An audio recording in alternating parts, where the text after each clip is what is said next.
Welcome to hybrid training, where strength meets suffering and endurance kisses agony on the mouth. Let's be real. Hybrid training isn't just lifting heavy and then jogging a cute little 5K like you're preparing for a charity walk. No, this is chasing peak performance on both ends of the spectrum, moving weight like a powerlifter and then moving distance like an ultra runner, while also showing up to life not broken, bitter, or bubble wrap. So here's your warning. This video will call you out. It's probably going to hurt your feelings. It might even expose that your grind is actually a glorified warm-up. But if you stay with it, if you face these 40 brutal truths head on, you're going to come out fitter, harder, and probably damn near unstoppable. Now let's burn the comfort zone to the ground. Let's be honest, hybrid training sounds like it was cooked up in Silicon Valley startup pitch. It's like CrossFit, but with purpose. But this idea of being strong and enduring is not new. It's ancient. Gladiators did it, soldiers still do it. Hell, even farmers who could lift hay bales all day and still chase down a loose cow at 6 p.m., those are hybrid athletes. Think less functional and more about capability. How capable are you to do all the things that a human being can? The only difference nowadays is it's typically branded with sleek thumbnails and motivational quotes you'd find on a shaker bottle. But don't get distracted. This is less about hashtags and more about capacity to lift, to run, to grind, and to keep going when your body politely suggests you don't. All right, let's dive into the actual 40 truths. First one, you're not tired, you're untrained. Tired is when you've been up for 36 hours and you're hallucinating that your foam roller is speaking French. What you're feeling during that 400-meter run and a high rep squat set, that's just unfamiliar. It's not fatigue. It's your body's version of, what the hell is this going on? The solution isn't to stop and take a break. It's to get more dangerous. Truth number 2. No one's coming to save you at mile 25 or set 5. It's just you and the burning in your quads and that little internal voice saying, we could be eating pancakes right now. But there's no lifeline here, no montage moment. If you're waiting for external excuse, you're misunderstanding the plot. Hybrid training for most of us is going to be a solo mission with bonus suffering. Number 3, motivation dies after week 2 and discipline must carry the rest. Motivation is like a Tinder date. It shows up hot and promising and then ghosts you after a few days. Discipline, on the other hand, is that reliable friend who actually helps you move a couch on Sunday. It's unsexy, it's consistent, and it's the only thing that makes progress inevitable. Number 4, if you can't suffer, you cannot finish. There's no route to success in most training, and especially hybrid training, that doesn't go through Suckville, population U.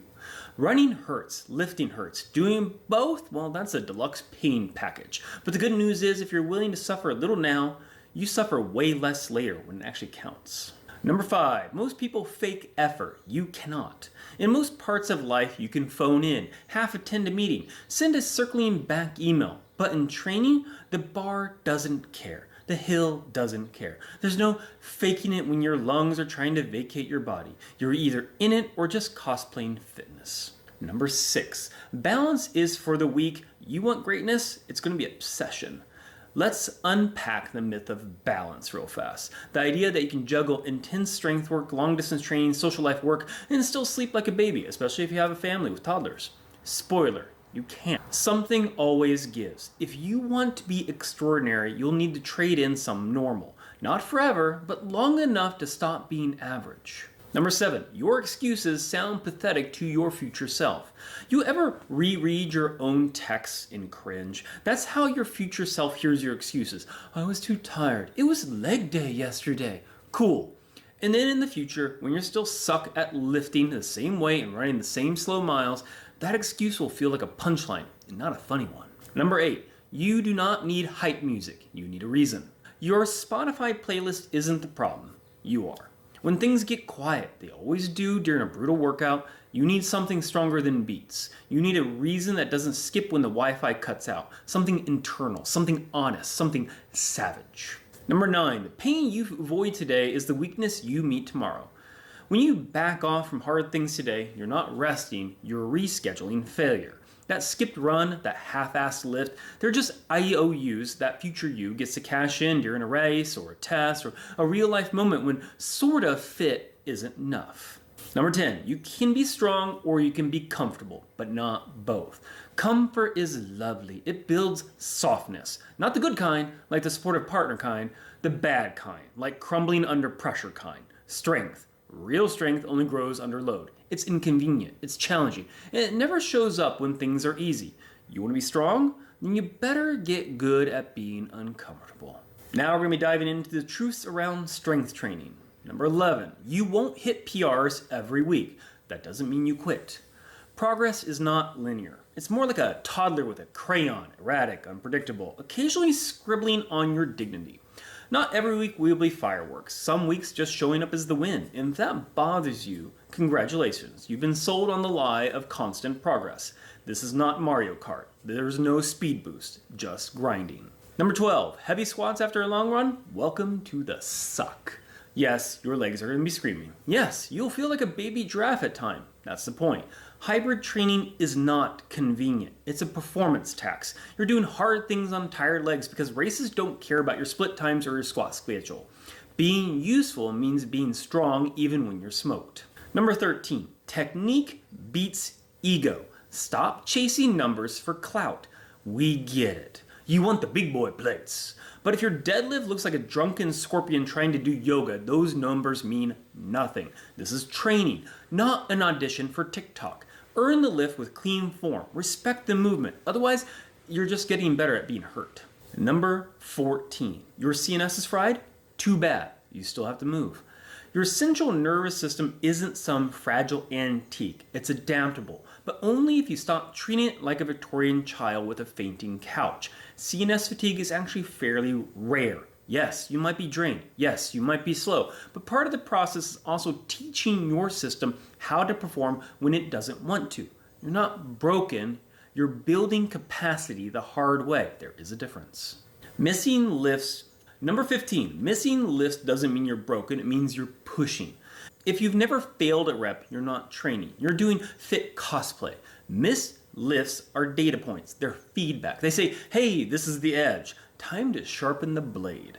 You're not weak at that point. You're just getting real about where your limit is. And that's the only way to push that bar. Number 16, lifting tired builds a mindset most will never have. Anyone can hit a PR when they're rested, fed, caffeinated to the edge of cardiac arrest. But grinding through a heavy lift on worn out legs and 3 hours of sleep, there's mental armor there. You're teaching yourself to show up under pressure, the kind of strength that doesn't show up on a spreadsheet, but it wins races and life.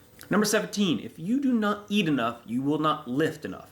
Your training is not fueled by vibes and self-esteem. It's biology. You want to deadlift double body weight while running 20 miles a week? You need to feed the beast. That means carbs, protein, real food, real fat, not sadness wrapped in lettuce. Starve your body and it'll starve your performance right back. Number 18, most plateaus are just cowardice in disguise. Oh, I hit a plateau. Did you? Or did you just stop pushing when it got a little uncomfortable? Because most plateaus are not physiological. They're mental. You got bored, you got distracted, you stopped trying. Real plateaus are rarer than you think. Most of the time, you're just sandbagging your own potential and calling it strategy. Number 19, your body adapts, but only if it breaks a little. Adaptation is not gentle. It's your body softly upgrading like an iOS patch. It comes after you push it to the edge and it screams back, what the hell would you just do to myself? That stress, that temporary breakdown, that's your ticket. Your body doesn't grow until it has to, and most people never demand that much from it. Number 20, strong is earned in reps you want to skip. That last rep in a set, that's the one that counts. The accessory work when you're tired, that's where you earn it. Strength isn't built when it's easy. It's built in the moments you quietly consider quitting and don't. Skipping those reps doesn't just cost you gains, it costs you grit. Okay, now we're going to be diving into the endurance, the running truths. Number 21, running is mental. Your legs quit after your brain does. Spoiler alert on this, your legs can actually go a hell of a lot further than your mind wants to. It's not your quads tapping out at mile 10, it's that voice in your head asking you, why are you not at home binge watching Netflix in compression socks? Train your mind and your body will follow, or at least limp aggressively behind it. Number 22, the first 30 minutes always suck. Keep going anyway. If running felt good right away, everyone would do it. That first half hour, that's just your body negotiating the terms of suffering. It's the price of admission. Don't quit while your lungs are still drafting the complaint letter. Wait until they realize no one's going to read it. Number 23, you will cramp, bleed, puke, or cry. push anyway. And if you're an ultra runner, good chance you're probably going to do all 4 in the same race. Endurance sports are basically adult recess with a splash of trauma. Eventually something will go wrong. Shoes chafe, blisters pop, hamstrings revolt. Welcome to the party now. You're not broken, you're just crossing into a territory where growth lives. And bonus points if you look like a horror movie extra by the end. Number 24, most runners are too soft to lift. Don't be them. Running is hard. Strength training is a different kind of hard. Most endurance athletes will avoid it because barbells don't care about your 5K time or your 50K time. You want real hybrid power, build legs that can both climb mountains and squat the damn thing. Number 25, long runs are not optional. They are your forge. This is where endurance is made, not during tempo runs, not with sprints. Long runs are the crucible where your mind and body this is truly hell now. The only way to get better at staying in hell, keep going until it feels like home. Number 26, endurance is not sexy, but it is savage. No one claps for zone 2. You do not get applause for running 10 miles at a conversational pace. But behind every flashy WOD and PR deadlift is a heart that's either ready or not. Endurance won't win likes, but it will win races, build resilience, and make suffering feel oddly productive. Number 27, your lungs will burn. That's where grit is built. The fire in your chest, that's not weakness. That's your body doing math in real time, figuring out if you're actually serious in what you're doing.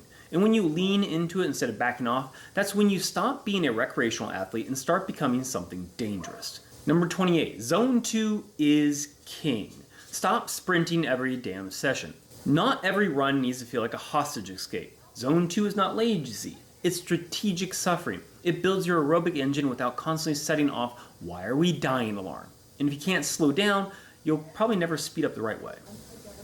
Number 29, real conditioning is boring. That's why few do it. It's not flashy, it's not thrilling, it's just consistent work stacked over time. Running loops, holding pace, building volume is basically the fitness equivalent of compound interest. And just like investing, most quit before the payoff. Number 30, if you skip base miles, you'll crumble later. Cutting corners on your foundation is like building a house out of jello. Sure, it's faster at first, but when the distance gets real, you'll fall apart like a dollar store squat rack. Base miles are boring, they're repetitive, and they're absolutely non-negotiable, and they are absolutely non-negotiably essential. Last 10 truths. We're going to go into recovery, lifestyle, and programming truths, where it really digs in hard for most everybody. First one's going to be number 31. Sleep is not optional. It's your secret weapon. Sleep is not a nice to have. Sleep is not a nice to have. It's a damn performance drug, legal, free, and somehow ignored more than stretching. Most people are not overtrained, they're under-recovered. Skip sleep and you're not gritty, you're just slow, sore, and probably stupid. There's no badge of honor in being a sleep-deprived zombie trying to PR. Number 32, and this one you need to hear really loud. You cannot out-train trash nutrition. You ran 2 miles, cool. That doesn't earn you a Cheesecake Factory speed run. And yes, I used to do this myself with Little Caesars Pizza. Food is fuel, not therapy. You want high performance? That means fueling like an athlete, not a toddler on a sugar bender. Number 33, foam rolling doesn't replace discipline. Rolling around like a dying fish on a yoga mat won't save you from bad training choices. Mobility is great, but it's not a fix-all. You cannot roll away the consequences of skipping sleep, lifting with crap form, or pretending stretching is a personality trait. Number 34, rest days are not lazy, they're reload days. Rest days are where the gains cash their checks, but somehow we're glorified burnout like it's the final boss of training. Recovery is not weakness, it's the reload phase between battles. If you do not recharge, don't be surprised when your next hardcore session ends in a nap or regret. Number 35, your program needs purpose. Stop doing cool workouts. You're not a fitness influencer auditioning for likes. Every session should move you closer to your goal, not just leave you sweaty and confused. Stop cherry picking workouts like you're building a mixtape. Structure beats randomness every damn time. Number 36, you need phases. Build, peak, deload, or you burn out. You wouldn't redline your car every day and expect it to last, so why the hell are you doing it to your body? Smart programming is cyclical. Load, test, recover, repeat. If your plan is to go hard forever, then your real plan is actually crash and burn eventually. Number 37, supplements are icing. Focus on the damn cake. Creatine won't save your crap training. Protein powder is not magic fairy dust. Supplements are the 2%. Focus on the 98%. Sleep, food, consistency. Not buying every shiny tub at GNC like you're stocking a fallout shelter. Number 38. You'll most likely lose muscle during peak endurance cycles. Deal with it. This is hybrid training, not bodybuilding. You want to run 50 miles and still squat your body weight? Cool. Except that trade-offs do exist. Chasing everything means compromising something. The trick is knowing what you're willing to bleed for. Number 39. Nearing the end. If it's not tracked, it's not progressing. You cannot improve what you don't measure. Period. Your memory is garbage. Your feel is lying to you. Track your lifts. Track your runs. Track your sleep. You're not obsessive. You're just taking your growth seriously. Data doesn't lie. Your excuses do. Number 40. Last one. Most people quit at 70%. Legendary starts at 71%. The point where your lungs are fire, your legs are toast, and your brain is throwing a tantrum, that's 70%. Most stop there. Champions don't. You don't need superpowers. You just need one more rep, one more round, one more step past where average dies. Hybrid training is not a lifestyle. It's a declaration of war on mediocrity. This isn't some cozy, matcha slipping self-care routine. It's not about balance. It's about building a body and mind that can deadlift pain and run through doubt. You don't do this because it's trendy. You do it because something in you refuses to settle for almost strong, kind of fast, and just okay. This path doesn't reward dabblers. It's for ones who know that comfort is the enemy and good enough is the fast lane to soft. So ask yourself, are you training or are you just sweating? Are you building something or just burning calories and calling it work? Hybrid training doesn't care how you feel. It only cares if you finish. This is a goal of creating the most durable, adaptable, capable version of yourself.